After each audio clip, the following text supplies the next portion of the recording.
Erev Tov, bonsoir. Tellement heureux de voir Monsieur Bismuth, Rabbi Raphaël. Tellement heureux de vous voir. Vous avez l'air encore bien.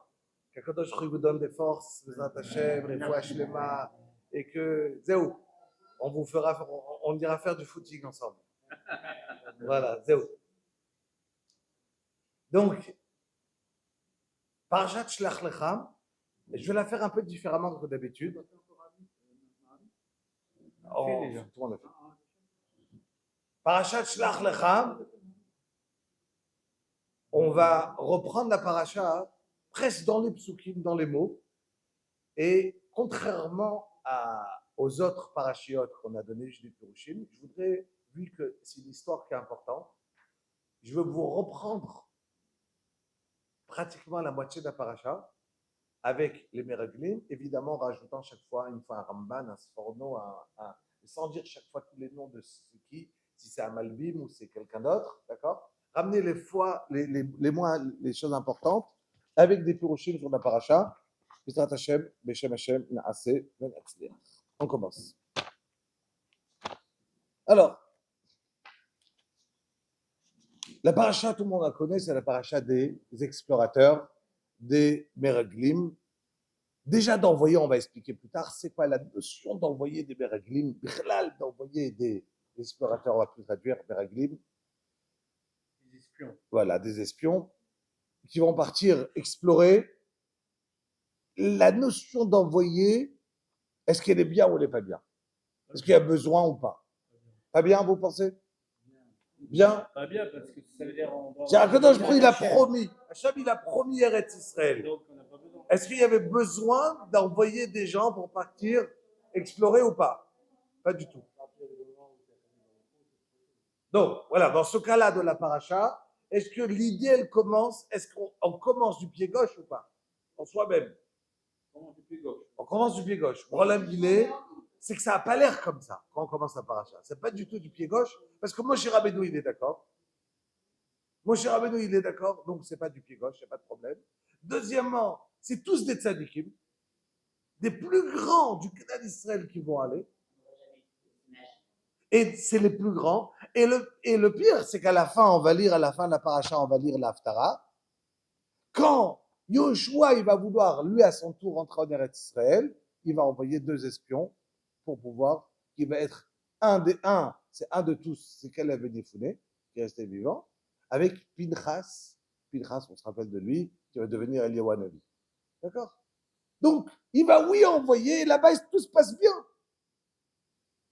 Donc, il ne se dit pas, on a déjà raté une fois, on va surtout ne pas recommencer la même bêtise. Non, pas du tout. On recommence, on part, on envoie encore une fois ces Meraglim, sans aucun problème. Ça veut dire que la notion d'envoyer des Meraglim, elle n'était pas si mauvaise. Pourquoi? En soi-même. Alors, déjà, on va raconter la paracha, et on y va. Et d'abord, Hachem el Moshe le mort. Je ne suis pas assez vieux, donc je dois enlever les lunettes pour lire. Donc, je m'amuse à les enlever et à les remettre. Non, j'ai dit après, peut-être, mais pour l'instant, c'est plus compliqué.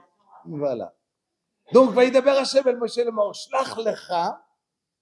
Shlach, c'est envoi pour toi. Déjà, pourquoi pour toi? Pourquoi pour toi? Il y a beaucoup de pirouchim, mais on se rappelle une chose. Tout le monde connaît l'histoire, donc je peux déjà vous dire le pirouche. Qu'est-ce qui va se passer? Ils vont partir. Ils devaient rentrer en Eretz Israël. Maintenant, la deuxième année, déjà, ils devaient rentrer en Eretz Israël qu'on est sorti d'Égypte. Et s'ils rentraient en Eretz Israël, Moshe Rabbeinu devait rentrer lui à ce moment déjà? Non. Il y a déjà eu le décret de ne pas rentrer.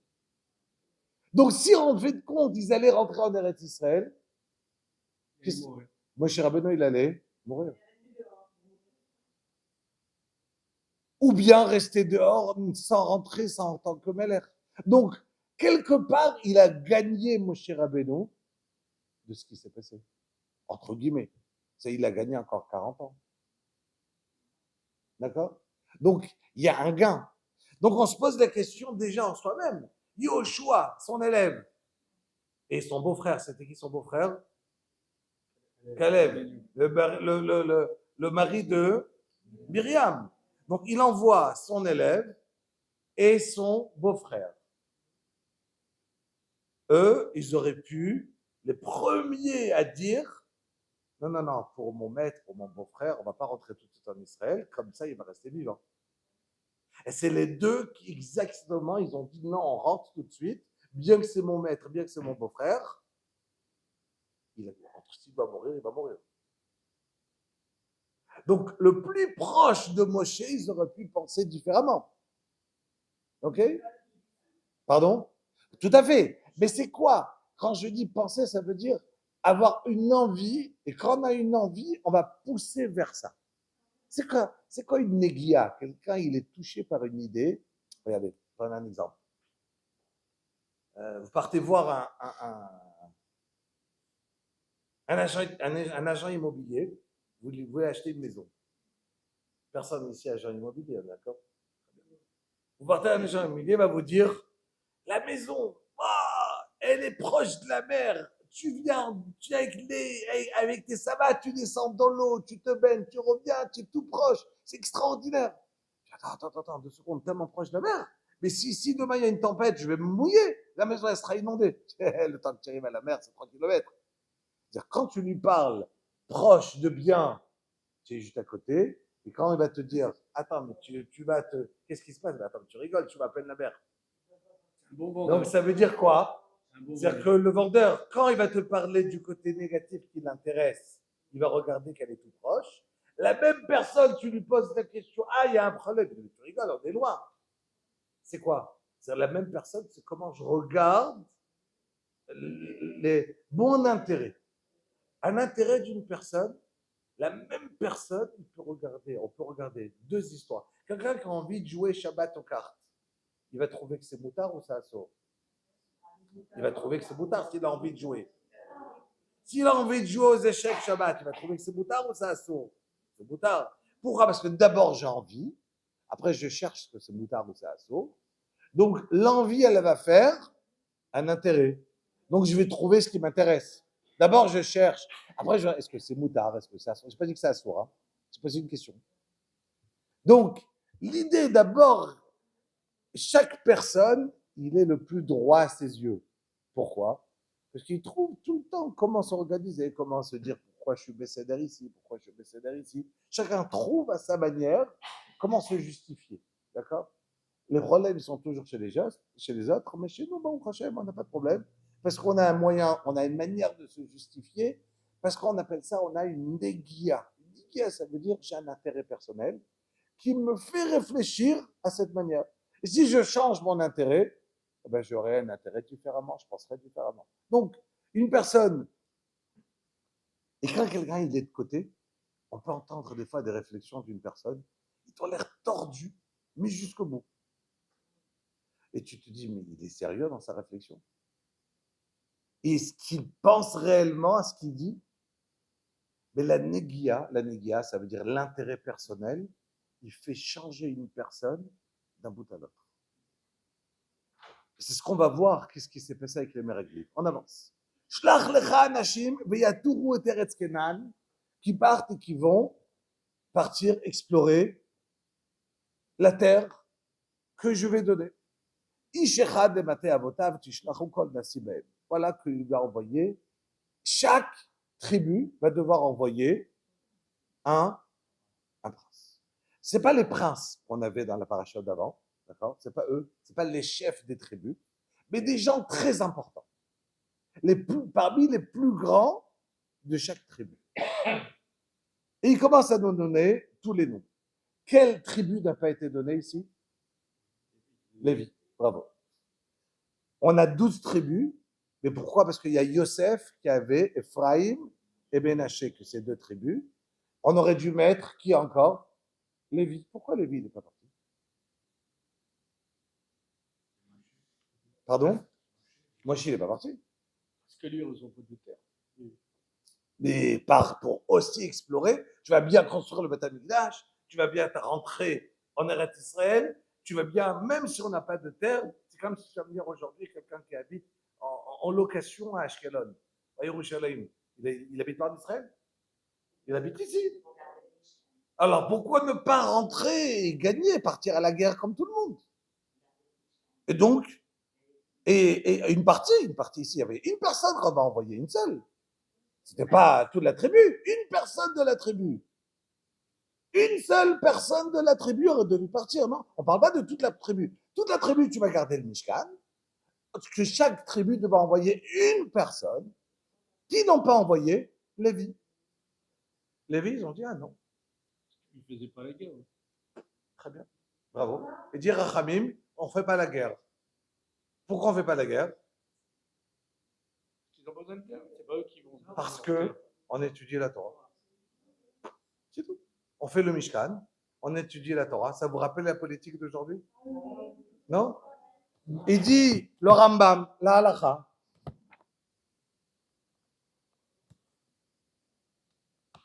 Il dit le Rambam, Velama lo zacha Lévi ben Chalat Eretz Israël. Pourquoi Lévi, le Shevet Lévi, après qu'on est tous rentrés en Eretz Israël, il n'a pas eu une partie de la terre? Bevisata, Imechav, quand on est parti, ils ont conquis tout Eretz Israël. Il y a eu plein d'argent, ils ont trouvé des millions, des trésors, de tout. Lui, rien. Il n'a rien reçu. מפני שהובדל לעבוד את השם ולשרתו ולהורות דרכיו הישרים ומשפטיו הצדיקים לרבים. Lui, le Shevet Lévi, il a été nommé pour enseigner la Torah, pour donner la halachot, pour donner des shiurim. C'est son rôle. ולהורות דרכיו הישרים ומשפטיו הצדיקים לרבים. Il doit partir enseigner aux rabbim, au public, d'accord? Enseigner la Torah. שנאמר, יורו משפטיך ליעקב ותורתך לישראל. לפיכך, c'est pour cela, il dit le Rambam. הובדלו מדרכי העולם. שבט לוי, ils sont différents.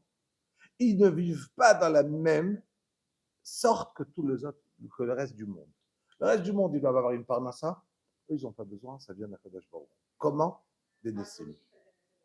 Mais des Nissim. Il y a des gens qui ont besoin de travailler pour gagner leur argent.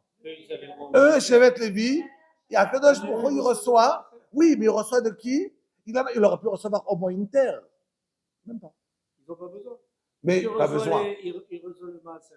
Il reçoit le maaser, mais chacun doit donner à qui il veut. Il y a un Lévi qui ne va pas avoir. Un Lévi, il te dit, mais moi, j'en ai marre de vivre tous les... Donc, on revient quand donc, שנאמר, יורו משפטך ליעקב ותורה לישראל, לפיכך הובדלו מדרכי העולם. לא עורכים מלחמה, ils vont pas à la guerre. Tout le כלל ישראל, ils vont à la guerre, eux non. כשאר ישראל, ולא נוחלים ולא זוכים לעצמם בכוח גופם, אלא עם חיל השם, שנאמר ברך השם, חילו, ופועל ידיו, תרצה. Il continue le Rambam. ולא שבט לוי בלבד. Il faut savoir une chose, qu'on ne parle pas seulement de Shevet Lévi.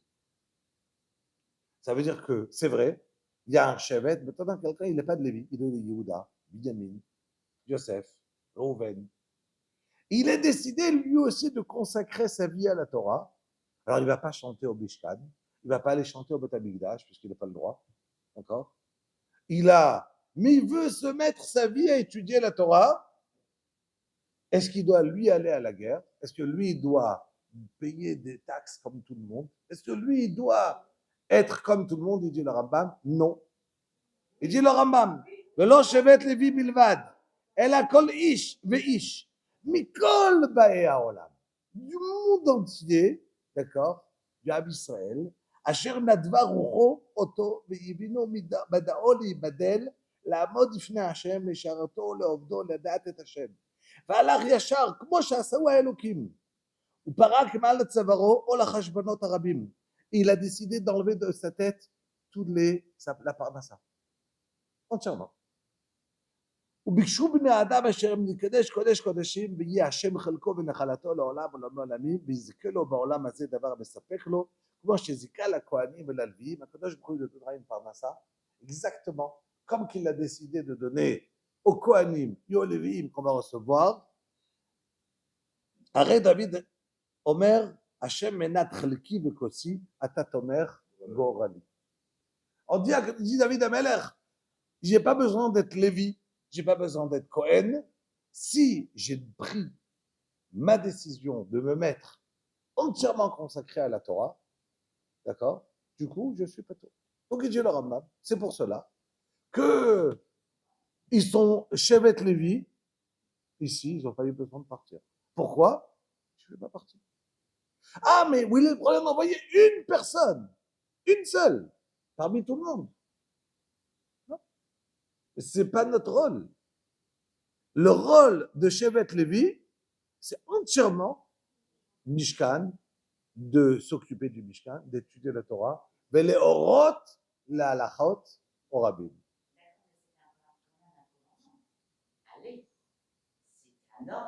Il y a Kadosh Baruch Hu. Dans cet ordre-là, il dit tout le monde. Alors, il n'y a aucune guerre, mais tu ne fais même pas partie de ces gens-là qui ont besoin de, entre guillemets, de perdre leur temps. D'accord, je dis bien entre guillemets, hein, que ce n'est pas une perte de temps d'écouter Kadosh Baruch Hu. Et avec tout ça, tu n'es pas tout. Ça veut dire, même si tu fais une milchamet mitzvah, tu n'es pas tout. Patour, ça veut dire, tu es exempté. Il ne sait pas parce qu'on est bien d'accord. Kadosh Baruch Hu, il n'a pas besoin de la quantité. Quand on va à la guerre, de la même manière que quand on est sorti d'Égypte, quand on est rentré en Eretz Israël, d'accord? Ça suffit, on le dit tous les jours dans le Hodou. Comment je suis là, c'est pour derrière toi? Celui-là. Là, je te connais. On le dit tous les jours hein, dans la tfila, on commence Hodou l'Hachem. On le dit toujours, tous les jours. Akadosh Baruch Hu, Al tig'u b'mshichai, v'nviyai al tareu. Dit Akadosh Baruch Hu, tu sais, moi, davar tziba le'elevdo asher karat et Avraham, biotchem, mettez mispar. Vous êtes très peu. Kimat ve'garim ba. ויתהלכו מגוי אל גוי, מממלכה אל אחר. לא הניח לאיש Leoshkab. Il n'a pas laissé une seule personne de venir, d'être en chèque. C'est quoi en chèque? De nous voler, de nous faire du mal.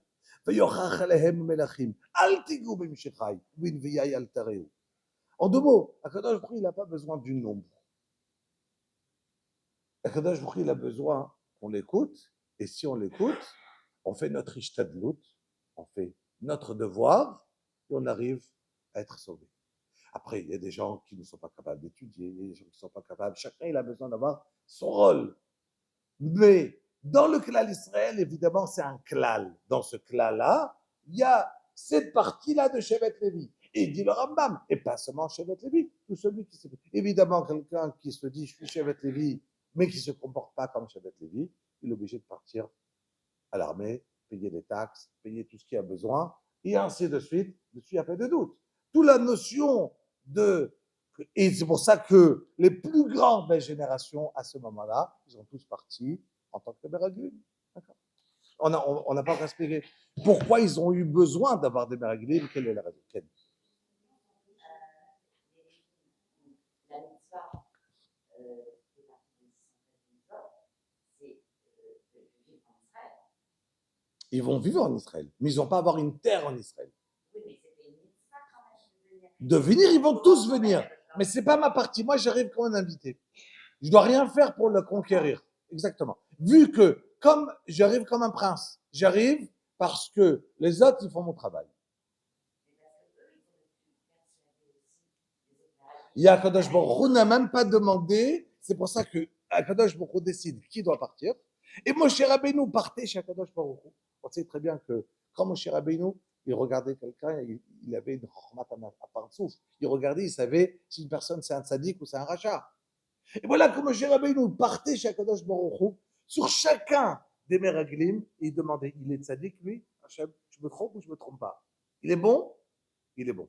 Tzaddik, tzaddik, tzaddik. Donc les 12, c'était des grands tzaddikim. Pire que ça, encore plus important, quand ils sont notés, les 12, ils sont notés d'après aucun seder. Il n'y a pas de rangement. Pourquoi ils sont notés? Ni d'après Reuven, Shimon, d'après ce qu'ils sont nés. Ils sont notés d'après, il n'y a aucun seder, aucun ordre. Alors tous les mefarshim me posent la question, mais c'est quoi ce seder? Pourquoi il y a écrit comme ça? Il dit le Ramban, c'est écrit en fonction de combien c'était les plus grands en Torah, plus grands de cette route. C'était qui les plus grands? Du coup, je me retrouve avec Kalev ben Yefouné le 3e, Yoshua bin Nun le 8e. Ça veut dire que Yoshua, qui est devenu après le roi, le successeur à Moshe Rabbeinu, faisait partie des plus petits des Meraglim. Non, plus petit dans le sens, moins tzaddik, moins grand en grandeur de Torah. Et quand même, lui, il n'a pas fait d'Averot, et les rots sont devenus à la fin de ces tzaddikim, on les appelle, c'est Rechaïm. Racha. On les a appelés Racha à la fin. C'est-à-dire qu'un homme, comme qui va dire lui-même Moshe Rabbeinu, qui dort à Pourot, Emma. Si vous êtes un dor qui change tellement vite, on peut dire sur quelqu'un qu'il était tzaddik, en quelques jours, il est devenu Racha. Mais il était tzaddik. Makara. On avance. Et il y a toujours cette question-là, hein, la question, hein, comment ça se fait que vous venez de dire que c'était des grands tzadikim. Et comment ça se fait qu'ils ont fait une chose pareille? Comment ça se fait qu'ils ont fait des Averot? On va y arriver. Alors, il y a plusieurs. Quel était l'endroit? On va juste finir les psukim et je reviens. On avance.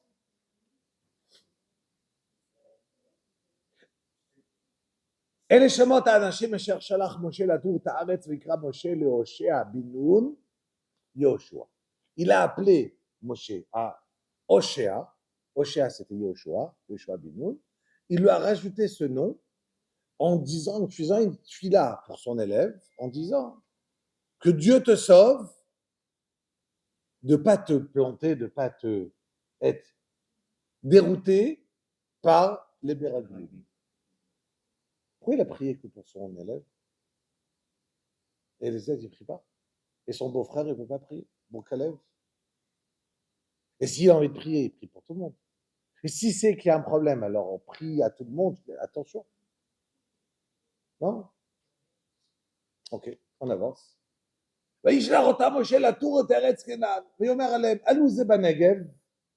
Montez, il commence à leur donner des conseils. Negev, commencez par le Darom. Negev, nous on habite aujourd'hui, on est dans le Ashkelon, c'est dans le Darom. Très bien. Vous savez très bien que quand on fait la tfila, on fait le Shemona Esrei, on doit faire la tfila vers le Mizrach. D'accord? Maintenant, imaginez quand, là je suis dans le contraire, c'est pas grave. Imaginez qu'ici j'ai le Mizrach, d'accord? Donc, je vais le faire directement. Si là je suis au Mizrach, donc là je vais avoir le Tafon, là je vais avoir le Daron. Elle dit la Gemara, Arotse le Hachir, Yatspin. Tout celui qui, quand il fait sa Amida, il fait ce Shemona Esrei, s'il veut devenir riche, il se pousse, alors il se met légèrement vers le Tzafon. D'accord? Pourquoi? Parce que le Shulchan, au Beth Amikdash, au Kodesh HaKodashim, d'accord? On avait le Shulchan d'un côté qui était posé vers le Tzafon. Le Shulchan, ça correspond à la Parnassa, la table, d'accord? La bracha. Donc quand je fais ma Amida, celui qui veut être riche, qu'est-ce qu'il doit faire? Se pousser légèrement vers le Tzafon. Celui qui veut être Tamid Chacham, qu'est-ce qu'il doit faire? Yadrim, il doit se mettre plutôt vers le Darom. C'est pour ça que vous voyez toujours les religieux, ils veulent les deux. D'accord? C'est simple, on fait les deux, on veut l'argent et. D'accord? Donc, je rigole. Mais c'est l'idée, donc, c'est de faire. Mais la Gemara, en tout cas, elle te dit Arotse le Hachir. D'accord? Il va être Matspin. Et celui qui va être Markim, il va être Madrim. D'accord? En fonction on est d'accord, de ce qui se passait au Kodesh HaKodashim. Donc ça veut dire, il leur a dit, Moshe Rabbeinu, attention. Alouzé Banegev, rappelez-vous que le Koach HaTorah, ils disent Chazal, il leur a donné déjà des simanim à ce Meraglim. Le Koach HaTorah, c'est ce qui va nous faire gagner la guerre. Ne croyez pas que vous allez partir aujourd'hui d'être explorés, des bons espions, on va retrouver le point faible. Il faut se rappeler une chose. Avec quoi je peux réussir? C'est le Koach HaTorah. Ça veut dire, d'un côté, c'est vrai, on doit faire la Ishtadlut. La Ishtadlut, ça veut dire, je dois partir et envoyer un espion.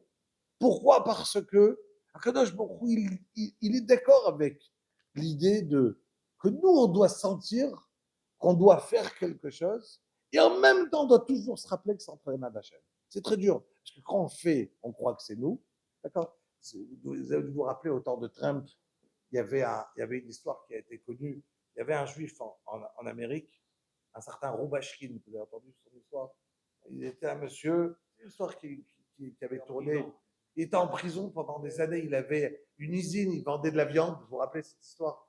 Il vendait de la viande. Et quand il avait des poalim, il n'avait pas de permis de titre de séjour.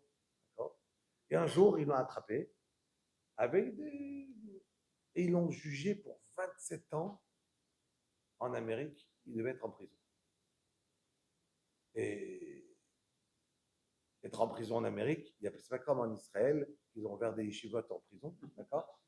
Ils ont ouvert en Israël les plus gros variadim, ils font tchouva, on les met dans Agaf Torani, ils les mettent dedans, et chacun veut arriver dans le côté Torah, parce que là-bas, on est mieux servi, il y a un Betamidrash et tout. Et donc, en Israël, la prison, elle est bien faite pour ceux qui veulent étudier. C'est super chouette. Ouais, il y en a plein qui arrivent là-bas, c'est le moment de faire. Il faut une bonne doute sur place et tout, c'est extraordinaire. Voilà. Donc, voilà. Donc, après, ils se retrouvaient avec des gars qui disaient qu'il avait peur de dormir, de se retrouver poignardé, avec des tueurs. On le changeait de chambre, de cellule chaque fois. Et il tremblait. Et en Amérique, on a le droit de demander une khanina, en français, une khanina. Grâce, merci. Grâce présidentielle, merci.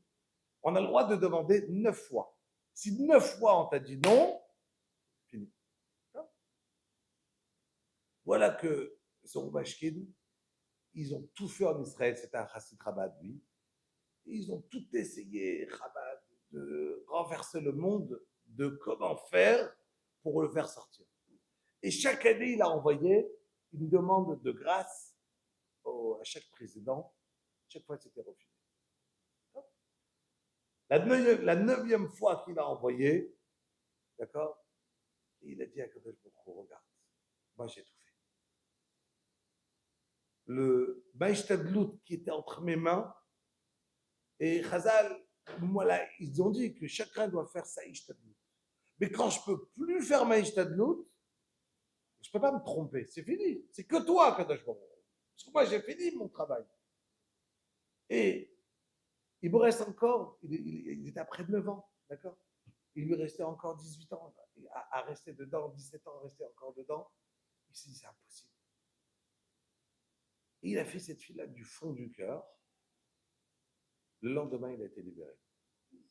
Ils lui ont dit, il ne savait pas ce qui se passait en vérité derrière. En vérité, il y avait une histoire derrière, il y avait une association. Il y a Goy, par rapport avec les Juifs, que quand quelqu'un il est mis à mort, alors il y a ou pas mis à mort, ou il doit mourir, et il faisait, style quelqu'un qui, avant de mourir, il fait sa dernière volonté. D'accord. Et donc, de temps en temps, ils trouvaient des gens, et ils avaient un système jusqu'à 10 000 $. Le gars, il pouvait demander, j'ai envie de voir, je ne sais pas moi, ce fou-là, un chanteur, et on lui a amené avant de mourir, il avait ce chanteur, mais jusqu'à 10 000 $. D'accord. Si ça dépassait 10 000 $, ta volonté, elle dépassait, ils avaient mis un budget. Donc, chacun, il donnait sa dernière volonté. Et voilà qu'un jour, il y avait un petit enfant, et qui avait une longue maladie, et il a été pris en charge par cette association, et il devait mourir, mamache. 2-3 jours, il était en sophanie, complètement en train de mourir. Et ils sont arrivés chez lui, ils lui ont dit, qu'est-ce que tu veux? Un enfant de 10 ans. Il a dit, moi, je veux voir Donald Trump. Ils lui ont dit, c'est très bien, mais Donald Trump, le fait de venir à l'hôpital, ça coûte plus que 10 000 $, 10 000 $. Et la sécurité, le faire venir, c'est impossible. Ça ne marche pas.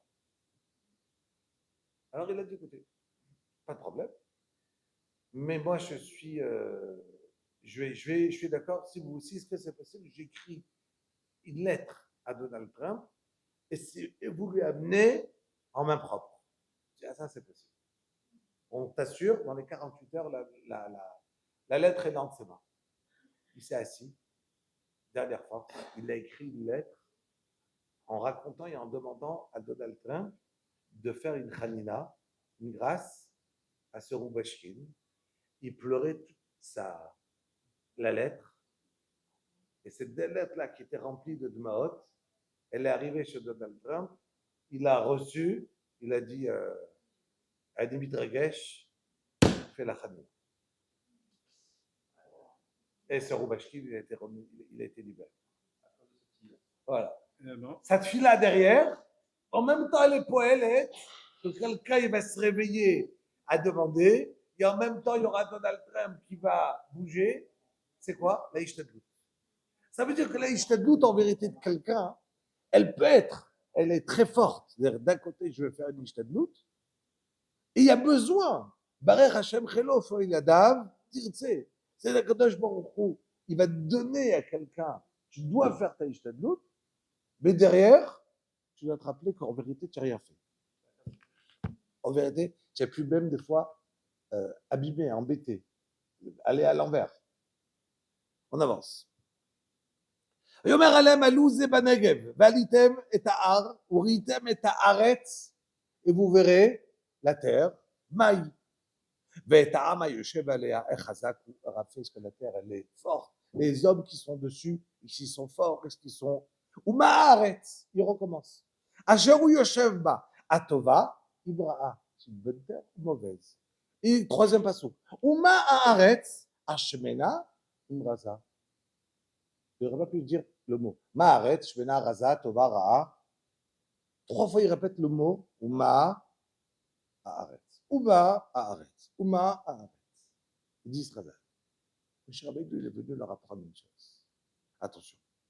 Vous êtes en train de partir, mais vous devez vous rappeler une chose, que pour pouvoir être un bon Meragel, un bon espion, si vous pensez à vous, à des choses personnelles, vous avez le moindre orgueil possible, vous n'allez pas voir ce qui est bien pour le clan d'Israël, vous allez voir ce qui est bien pour vous.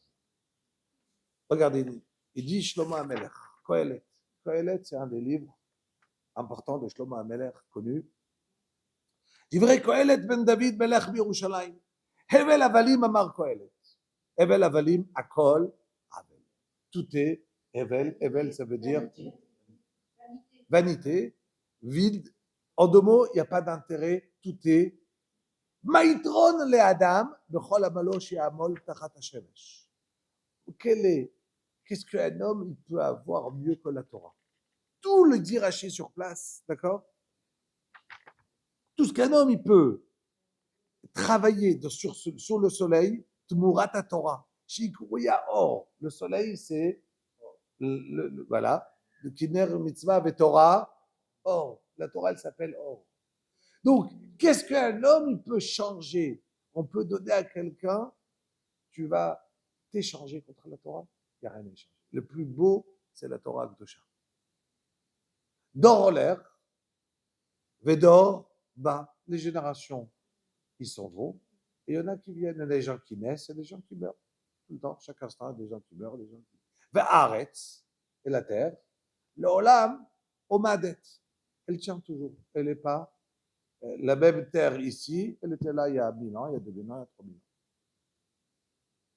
C'est une phrase très intelligente ou c'est une phrase que tout le monde peut le dire? Dors au l'air ou dors bas, les gens ils meurent, ils truquent, et la terre elle reste. On n'a rien appris là. Vous croyez le contraire, que la terre elle aussi elle change? Alors qu'est-ce qui m'a appris ici, l'homme le plus intelligent du monde? Ce pasteur qui me dit quoi? Dors au l'air, mais dors bas, les générations ils viennent, ils partent, et la terre elle reste. Il n'a rien appris.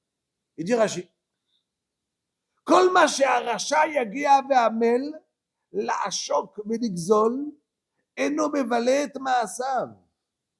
Tout ce qu'un rachat, il va faire dans ce monde, quand il va faire sa parnassa, il ne la fait pas yachar. Il y a des gens qui vont acquérir des choses dans leur vie, du kavod, une femme, un homme, il peut acquérir des choses, mais pas dans la droiture. Il peut faire des choses et ça va marcher sur place. Tu vas le voir, il a l'air heureux, elle a l'air heureuse, tout va bien. Et en même temps, il est Amel, La'achok, de l'exol, de venir et de rouler et de voler des gens. Et tu te dis, mais ça marche en fait compte. Eno mevale et ma'asav. Ça veut dire ses actions, ils vont tenir plus de temps que lui, il va mourir avant ses actions. C'est-à-dire qu'il ne va pas pouvoir le temps de profiter de son argent. Parce que l'argent, elle sera encore dans ce monde, il ne sera déjà plus là, lui. Et ça va être pris par ses enfants, et ses enfants le perdront. Ve'amel eno mevale et ma'asav ki ador oler ve'dor acher ba ve'notel hakol. Il y aura une prochaine génération qui va venir, et toi, tu voudras quelque chose, et ton argent va disparaître d'une certaine manière. Hakol biad banav kinyan sheneemar banav yiratzu damim. Ve'aretz. C'est quoi aretz? La terre, ça correspond à quoi? La terre, on piétine, on est dessus. Donc ça vient symboliser le modeste, la modestie. Tout le monde piétine sur la terre. Mais arrête! Celui qui se comporte, et dit Rashi, oublie qui va, oui, rester dans ce monde et qui va perdurer à Hanavim, à Nemochim, à Meniim, Atzmam, ad haaretz. Celui qui a un âme, celui qui ressent que tout ce qu'il a, c'est d'Akadosh Baruch Hu, donc j'ai pas de quoi m'orgueillir. Si Hachem m'a donné, merci à Hachem. Si Hachem ne m'a pas donné, on peut lui demander. Mais ce que j'ai, je suis content d'Akadosh Baruch Hu. והענבים, הנמוכים המניעים עצמם עד לארץ, והענבים ישו הארץ. Donc eux, alors il leur a dit, Moshe Rabbeinu, attention, quand vous partez là-bas, faites attention de vous comporter d'une manière avec modestie. Si vous êtes avec modestie humble, vous allez pouvoir regarder les bonnes choses du bon de la manière comme qu'il vous faut le regarder. Umaaretz, asher hu yoshev ba, atova imra'a.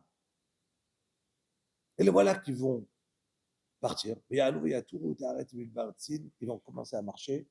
Il y aura un S, parce que Eretz Israël, ça leur a pris que 40 jours. Et en vérité, il dit Rashi, ils ont marché. Eretz Israël de marcher d'un côté, c'est 40 jours. De l'autre côté, c'est encore 40 jours. Et revenir, ça aurait été encore 80. Donc, ils auraient dû marcher 160 jours. Ils ont fait en tout combien? 40. Pourquoi? Il dit Rashi, parce qu'Akadosh Baruch Hu, il leur a fait un S, car Hachem, il savait qu'ils allaient fauter. Et si ils auraient pris 160 jours, combien de temps on serait resté dans le désert? Parce qu'après, chaque jour, il était considéré comme un an. On serait resté 160 ans dans le désert. Hachem, il leur a fait Kitsur Aderer, plus vite, pour pouvoir rester que 40 ans dans le désert. Et voilà qu'ils arrivent, je vais un peu aller plus vite dans le psukim, ils arrivent et ils voient les Anavim, ils vont prendre des fruits, ils reviennent et ils leur montrent ces grands fruits, qu'ils ont besoin d'être 8 pour pouvoir porter une grappe de raisin. Ils ont les Teinim, une Teina, un Rimon. Ils commencent à raconter. Ils disent, voilà, la terre d'Eretz Israël, d'un côté, elle est extraordinaire. Eretz Zavat Chalav Udvash. C'est vrai. Et il dit, Rashi sur place, attention, quand quelqu'un il veut raconter de mauvaises choses, il est obligé de raconter un peu de Emet. Si je ne mets pas du Emet dans mon shaker, ça ne tient pas. Ce qui fait tenir, c'est quoi? C'est le Emet. Donc, ils ont mélangé des bonnes choses avec des mauvaises. Comme ça a l'air normal. Et il commence à raconter Efeski Azahama Yoshev Baaretz. Il faut savoir que les gens qui habitent là-bas, c'est des géants. Ils font partie Bnei Anakim. Et c'est des gens, il y avait un certain homme qui s'appelle Adak. c'était son nom, d'accord? Et ce Anak, il a eu des enfants, Talma et Shishai, et ses 3 enfants. Et les gens là-bas, ils sont des géants. Les fruits, c'est des géants. Les gens qui sont petits, ils n'arrivent pas à vivre là-bas sur place, tout le monde va mourir. Et donc, c'est impossible de monter. Quand ils sont partis, c'était le Kafret Sivan. Là, on est le Kaf aujourd'hui, donc dans 9 jours. Ils sont restés avant 40 jours. Ils sont revenus le Chet Av, le 8 Av. Et voilà que Vaivku Am Balaila Av. La nuit du 9 Tisha B'Av, le 9 Av, ils ont. C'est cette date, c'est la date. C'est cette date-là qui s'est arrivée, ils sont revenus le 8 Av, donc Shmoneh B'Av, et ils ont pleuré la nuit de Tisha. Tisha veut dire 9, Av, la nuit, c'est une date. D'accord? Donc ils ont pleuré la nuit de Tisha B'Av. Tisha, ça veut dire, on se rappelle, Tisha, c'est 9 Av, tout simplement. Donc, voilà qu'ils pleurent en disant, Akadosh Baruch Hu, on va le revoir pas ici, mais dans le Dvarim, Besinat Hashem Otanu, par la haine que Hashem il a sur nous, on va tous mourir ici dans le Midbar. Dis, mon cher Rabbi, Hashem il vous haït. Hashem il vous a fait sortir d'Égypte. Ils disent oui. C'est sûr, regarde, on a fait tellement de Hagarot, on a fait de la Vodazara, on a fait de la Egel, on a fait en Mitzrayim, on a fait de la Vodazara. C'est sûr qu'Akadosh Baruch Hu aujourd'hui il va nous punir et on va tous mourir. Pas parce que Akadosh Baruch Hu n'est pas capable de nous faire rentrer. Mais Akadosh Baruch Hu ne veut pas nous faire rentrer à cause de toute la avérote qu'on a fait. Et donc Akadosh Baruch Hu ne veut pas. Vaivku Baham Balayla ou cette nuit-là, on a pleuré. Et donc ils se disent tous, on va absolument mettre quelqu'un en tête et on va retourner en Mitzrayim, on ne va pas mourir ici. Sur place, il y a Kalev qui va arrêter tout le monde, il va commencer à crier, Yoshua, ils vont déchirer leurs habits. Et voilà qu'Akadosh Baruch Hu vient sur place, il avance plus vite, il va appeler Moshe Rabbeinu, Aaron, en disant, allez, je vais exterminer tout ce Ab Israël, tout le monde va mourir, on recommence le peuple juif de qui? Par toi, par Moshe Rabbeinu, et il y aura quand même une suite de Abraham, Yitzhak et Yaakov, mais c'est un peuple qui est tellement dur qu'il n'y a pas d'intérêt de continuer avec eux. On recommence le Ham Israël. Moshe Rabbeinu va commencer à dire une fila extraordinaire qui va être du Chilul Hashem. Qu'est-ce qu'ils vont dire? Le Ham Israël, peut-être il mérite de mourir. Mais, Akadosh Baruch Hu, si aujourd'hui on va tous mourir, tout le Ham Israël il va mourir dans le désert, qu'est-ce qu'ils vont dire les Goïms? Ils vont dire que tout l'âme Israël, il est tous mort. Pourquoi? Parce qu'Akadosh Baruch Hu n'a pas les forces, Chas v'Shalom, de nous faire entrer en Eretz Israël. Donc, qu'est-ce qu'il a fait? Il les a tous tués.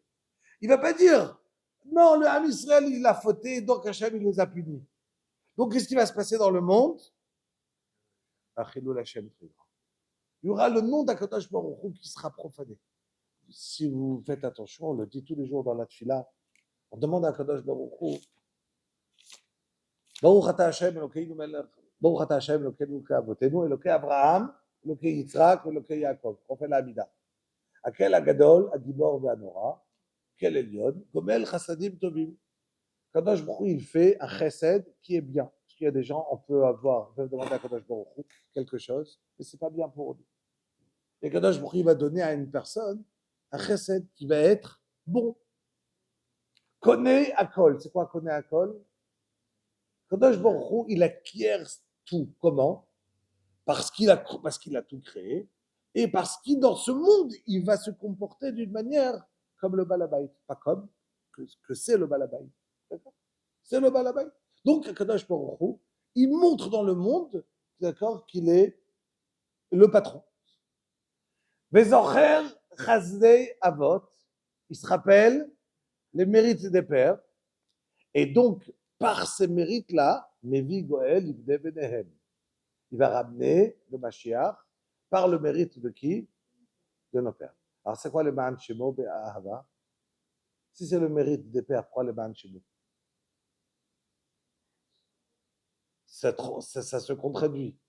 On dit, je demande le Mashiach chaque jour dans la Tfila, on Mevi Goel Ibne Benehem. Grâce à qui? Grâce des Avot. Et je continue, les Ma'an Shemo et Be'ahava. Pourquoi? Parce qu'en vérité, nous, on ne sait pas si on a continué, si on a encore les mérites d'Abraham sur nous. Peut-être, premièrement, je ne me comporte pas suffisamment bien pour avoir le droit de mériter les mérites d'Abraham, Yitzhak et Yaakov. Donc, je dis à Kadosh Baruch Hu, amène le Mashiach de toutes les manières. Ou parce que, grâce à Abraham, Yitzhak et Yaakov, ou bien tu amènes le Mashiach, les Ma'an Shemo, en ton honneur. Parce que dans ce monde-là aujourd'hui, quand il se passe tout ce qui se passe aujourd'hui, il y a des gens qui sont, les trois quarts, ils sont athées, ou qui se font, il va croire au Bouddha, l'autre il va croire en un avis qui est faux, il va croire à la Trinité. C'est quoi? C'est de la Avodah Zarah. Donc, ce qui se passe dans le monde, c'est un Chilul Hashem. C'est quoi un Chilul Hashem? De voir qu'on peut prendre 6 millions de juifs, les exterminer, et il se passe rien. Je peux prendre un plus grand ami de Raham, le mettre en chambre à gaz, il se passe rien. C'est un Chilul Hashem. Ça veut dire de voir, c'est comme si il se passe qu'Akadosh Baruch Hu il fait dans le monde, Mi kamocha ba'elim Hashem, et disent Chazal, Mi kamocha ba'ilmim. Akadosh Baruch Hu, tu ressembles à quelqu'un qui est muet, qui fait rien. On peut voir ton peuple qui va être exterminé. Et Adkedekar, qu'ils ont voulu enlever, c'est pour ça qu'on les appelle Anshek de Set Agdola, parce qu'ils sont venus, ils ont enlevé avant eux Akel, Agadol, Agibor, Veanora. Ils ont dit quoi? Kadosh Baruch Hu, c'est sûr qu'il est Gibor, c'est sûr qu'il est Nora.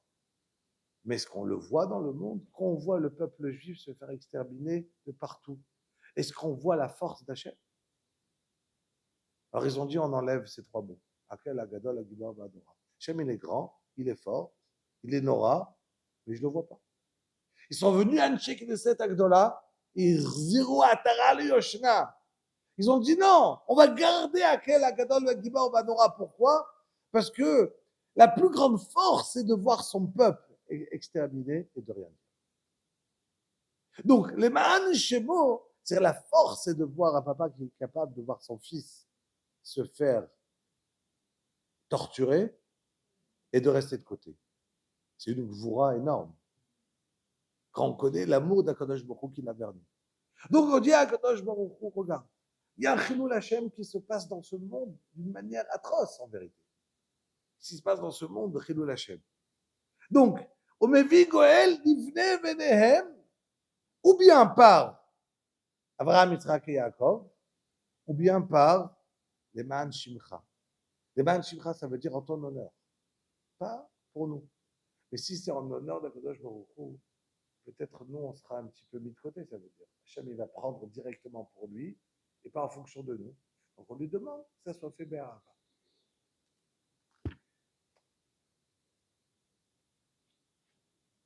Voilà que Kadosh Baruch Hu s'énerve, et voilà que sur place, ils ont une punition Noravayom, eux ils vont être mis à mort, les Meraglim. Et voilà que le Ham Israël, Hachem il décide, 40 ans dans le désert, tout le monde va mourir. Celui qui avait 20 ans, pas encore 20 ans, il ne peut pas rentrer, et tout le reste, ils vont mourir. Et chaque année, ils rentraient à Tisha B'Av. Donc Hachem leur a dit, vous avez pleuré cette nuit-là de Tisha B'Av pour rien.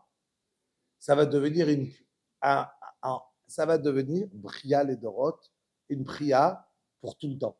Ça veut dire ce jour-là, il est inscrit. On a pleuré pour rien, vous allez pleurer avec une raison. Aujourd'hui, on pleure de Beth Amikdash.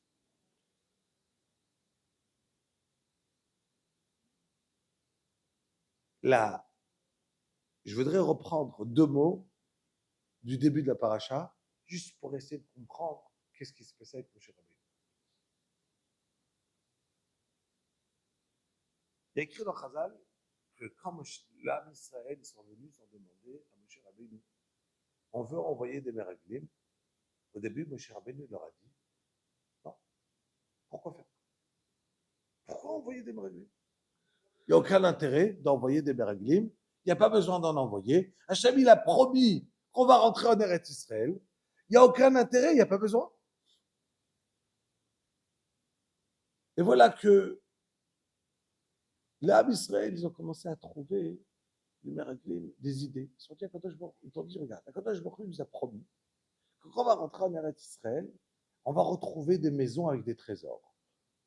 Mais quand on va arriver là-bas, les trésors, eux, ils vont voir qu'on arrive à la guerre. Ils vont partir, ils vont creuser dans la terre, ils vont cacher les trésors. On ne va rien trouver. Donc, si on ne va pas trouver les trésors, qu'est-ce qu'on va dire? Akadosh Baruch Hu, il a promis des choses. Et c'est pas vrai. En l'honneur d'Akadosh Baruch Hu, on va envoyer des meraglim pour savoir c'est où les trésors. V'yarperu lanu et haaretz. Vous avez dit le Midrash. Il va venir, on va retrouver donc, Moshe Rabbeinu, il a écrit Milkad beyadam. Il a été pris au piège. Pourquoi? Parce que eux, Bémet, ils avaient au début une idée, les Shem Shamayim. Ils se sont dit, on va aller en l'honneur d'Akadosh Baruch Hu. Réellement en l'honneur d'Akadosh Baruch Hu. Mais eux, après, ils ont compris, quand ils ont commencé la route, qu'après qu'ils vont rentrer, si on rentre tout de suite en Israël, leur Mahamad à eux d'être Nassi, ils vont le perdre. Comme ça, il dit le Ramban. Et s'ils vont le perdre, c'est pas intéressant. Ça veut dire que eux, il y aura déjà un roi, et notre place à nous, elle va être perdue.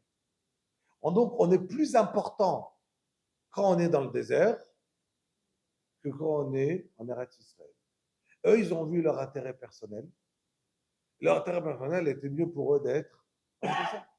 Donc, leur vision qui se passait quand ils arrivaient là-bas, ils voyaient des gens en train de mourir de partout. Ils avaient plein d'alvayotes. Et ils arrivent, et après ils disent, les gens là-bas, ils meurent non-stop. Et qu'en vérité, qu'est-ce qui s'est passé? Kadosh Baruch Hu, il faisait qu'il y avait des morts. Comme ça, eux, ils peuvent tourner sans qu'on prête attention à eux. Et voilà qu'ils arrivent là-bas, ils voient des géants, et ils disent, venir, et on avait l'air, on ressemblait à eux, à être comme des sauterelles, et ainsi, eux ils pensaient, et nous aussi, on avait l'impression d'être vis-à-vis de eux des sauterelles. Et dessus, j'ai envie de finir. Il faut savoir une chose. Il y a quelqu'un qui a un manque de bitachon atzmi, un manque d'assurance en eux. C'est très, très, très dur d'avancer dans la vie. On raconte en blague, on dit qu'il y avait une fois, on dit qu'il y avait un gars qui avait pris une certaine somme à la banque, 1 million d'euros. Et il est parti pour ouvrir un business. Et voilà que il commence en business, tout va bien, la banque l'appelle, les conditions ont changé, on a besoin que tu nous rembourses le 1 million d'euros. Mais c'est impossible, je vais faire faillite. Si je le rembourse tout de suite, je ne peux pas. À peine si j'ai de quoi rembourser le prêt, j'ai de l'argent, mais je ne peux pas. Il était meyouache, entièrement comme ça, désespéré. Il est parti s'asseoir sur un banc dans le jardin public. Il y a un monsieur qui vient chez lui, personne âgée. Il dit, t'as pas l'air bien. Je dis, écoute, j'ai un problème. Il me manque 1 million d'euros. Et voilà que je ne sais pas quoi faire. Je vais faire faillite. Le gars lui dit, ah, tu sais, tu as entendu Ford, les voitures? Alors il me dit, ouais, c'est Ford, oui, les voitures, oui. Je dis, c'est moi. Écoute, voilà. Combien tu as besoin? 1 million? Prends un chèque. Tiens, 1 million. Il rentre chez lui. Waouh, extraordinaire, mais c'est de la folie, tout va bien, j'ai 1 million d'euros. Voilà, top. Il a son chèque, il court à la banque. En partant à la banque, il dit, attends, 2 secondes. Pourquoi tu veux que je leur donne? J'ai pas besoin de prendre ce truc. J'ai qu'à directement me battre avec le banquier et arriver et à expliquer que ma société, elle marche. Il n'y a pas à avoir des conditions qui ont changé. Il commence à se battre, il arrive à convaincre le banquier qu'il n'a pas besoin de rembourser. Je dis, écoute, je veux voir, si j'ai un problème, je mets l'argent de côté. Si j'ai un problème, je ne la rends pas pour l'instant. Et à ce monsieur, et j'ai oublié de dire, il m'avait dit, dans 1 an, tu viens, tu me les rends. Au bout d'1 an, il revient chez ce monsieur, il lui dit, voilà, j'ai ton chèque, je ne l'ai jamais encaissé, et je n'ai pas eu besoin, merci beaucoup. Grâce à toi, j'ai pu réussir. Pendant qu'il lui parle, il voit, il y a quelqu'un qui vient, viens, arrête avec tes bêtises. Il attrape le vieux, il lui dit, hé, mais c'est monsieur Ford, là, qu'est-ce que vous faites? Ah, vous aussi, vous l'avez dit qu'il était monsieur Ford. Ah, ce monsieur, il a perdu la tête, il donne des chèques à tout le monde. L'idée, cette personne, il a cru qu'il pouvait réussir. Grâce à un fou, il a réussi. Une personne qui est d'Israël, eux, ils sont arrivés, ils ont dit, on avait l'air, à leurs yeux, comme des chagavim, comme des sauterelles. Donc, qu'est-ce qui s'est passé? Ils se sont sentis petits à côté des grands. Quand une personne, et moi je vous dis franchement, c'est ma réflexion personnelle, chaque fois dans la vie, je me dis la question, quand j'ai envie de me lancer dans un projet, je me dis, bitachon bachem. Après, je me dis, attends, bitachon bachem ou bitachon atzmi? Bitachon atzmi, c'est une assurance personnelle. Bitachon bachem, c'est un kodach baruch hu. Mais comment je sais, est-ce que là, aujourd'hui, demain, je me dis, allez, je veux prendre un projet, d'accord, mais je dois emprunter, je dis une bêtise, 10 millions. Ah, 10 millions, je sais pas, c'est pas possible. Là, tu comptes sur toi-même. Si tu comptes sur HM, 10 millions, ça marche, vous avez le problème. Même 100 millions, même 1 milliard, vous avez le problème. Si tu comptes sur toi, dire où tu te sens suffisamment fort, tu te dis, Bitaron Bachem, et quand tu te sens pas suffisamment fort, qu'est-ce que tu te dis? Non, je peux pas. Donc ça veut dire que ton Bitaron Natsmi, il renforce ton Bitaron Bachem. Ou ton Bitaron Bachem, il renforce ton Bitaron Natsmi. C'est les deux en même temps. Quelqu'un qui est sûr qu'il va réussir, d'accord, il peut réussir. J'avais raconté une fois, en chilour des enfants à un chiot, j'avais un enfant qui était habillé, j'avais beau, il avait 6-7 ans, chaque fois qu'on l'habillait, d'accord, 1 minute après, il était débrayé. Impossible, ça ne tenait pas sur lui. Il était toujours en désordre. Tout le temps. D'accord. Et une fois, je lui ai dit, t'es habillé comme un clochard. C'est là, comme je l'ai dit, aujourd'hui, il est marié et des enfants. Et passe un petit bout de temps, je lui crie encore une fois que sa chemise était dehors. Qu'est-ce qu'il me dit? Il dit, papa, tu m'as dit que j'étais un clochard. C'est normal. Le fait, c'est normal que je suis, d'accord? C'est normal que je suis débrayé parce que tu m'as dit que j'étais un clochard. Donc ça va bien ensemble. On ne me passe pas la question pourquoi. Pourquoi? C'est parce que, d'accord? Si je veux dire à un enfant, méchant, pourquoi tu as frappé? Parce que je suis méchant. D'accord? Toi-même, tu as déjà donné la raison avant d'avoir posé. Donc, je ne peux pas poser une question en disant à une personne, méchant, pourquoi tu frappes? Méchant, parce que je suis méchant, j'ai frappé. D'accord? Donc, ça veut dire qu'est-ce que je fais? Si je donnais à quelqu'un qui est mutzlach, que j'ai confiance en la personne, il peut réussir d'une manière extraordinaire. Si je n'ai pas confiance. Il lui a dit, Moshe Rabbeinu, le taout des Meraglim, c'est qu'ils sont arrivés, ils ont dit, on avait l'air petit, ça veut dire que tu as Emouna ou Akadosh Baruch Hu, elle était déjà défaillante. Ça veut dire que déjà, tu as compris que tu as besoin en toi. Quand toi, tu as vu quelqu'un de grand comme ça, tu as senti que c'est en fonction de ton bitachon atzmi à toi, il a été mis. Mais des fois dans la vie, il y a des gens, une personne, d'accord, qui peuvent changer le monde. Des personnes qui sont arrivées, qui se sont dit, moi je peux réussir et je vais faire. Et en fonction de quelle est l'ambition d'une personne qui s'est dit, combien je peux faire, ainsi il va pouvoir réussir. Il y a des gens qui avaient en tête, où moi j'ai étudié, c'est une yeshiva qui s'appelle Ponevitch, à Bnei Brak. Le Rav, il s'appelle Rav Yosef Shlomo Kahneman. Le Rafetz Chaim l'a envoyé pendant la Deuxième Guerre mondiale, avant la Deuxième Guerre mondiale, il lui a raconté, il lui a dit, tu iras en Eretz Israël, il est parti là-bas en Eretz Israël, il voyait grand, les gens ils le prenaient pour un fou.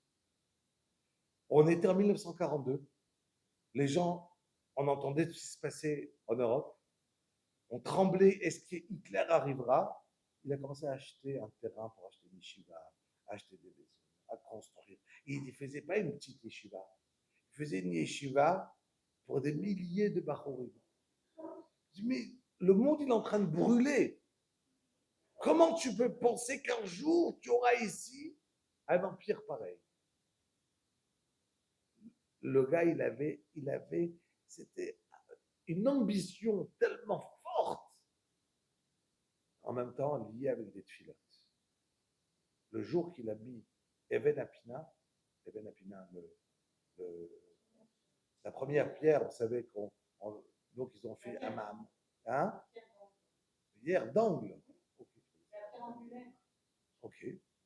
Donc, le jour qu'ils ont fait un Mahamad, ils ont appelé plusieurs Rabbanim, dont le Chazon Ish, et ils l'ont demandé, le Rav Yosef Shlomo Kahneman, il est arrivé avec un petit seau comme ça de la maison qu'il a ramené, il a donné au Chazon Ish cette eau, il lui a dit de mettre dedans le ciment pour pouvoir poser la première pierre.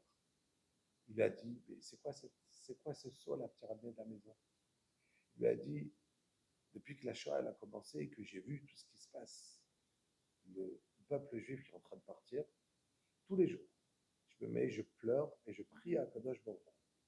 Je prie à Kadosh Baruch Hu qui me donne les forces de venir et de remonter le Olam HaTorah sur Eretz Israël. Et toutes ces larmes-là, qui tombent dans ce seau, et ces larmes-là, je voudrais les mélanger à ce ciment et construire la première pierre avec ça. Il lui a dit le Chazon Ish, Azorim bedim'a berina. Tu as planté avec tes larmes, d'accord? Tu vas pouvoir récolter avec grand sourire. C'est la yeshiva qui a grandi, qui a eu des milliers de bachorim, qu'aujourd'hui, le nombre de yeshivot qu'il y a dans le monde, c'est tous des élèves de cette yeshiva qui est parti ici, qui a ouvert lui, encore. Ça veut dire la force d'un côté d'un bitachon atzmi, qui vient par le bitachon d'Akadosh Baruch Hu, d'accord? Et c'est ça qui amène cette force-là en Akadosh Baruch Hu. Yiratson Bezrat Hashem, qu'on aura ce bitachon atzmi en Akadosh Baruch Hu, en Hashem, qu'on aura cette force et qu'au Bezrat Hashem, on aura le mérite et d'avancer et construire le Beth Amikdash, qu'on n'aura pas besoin de faire Tisha B'Av. Rabbi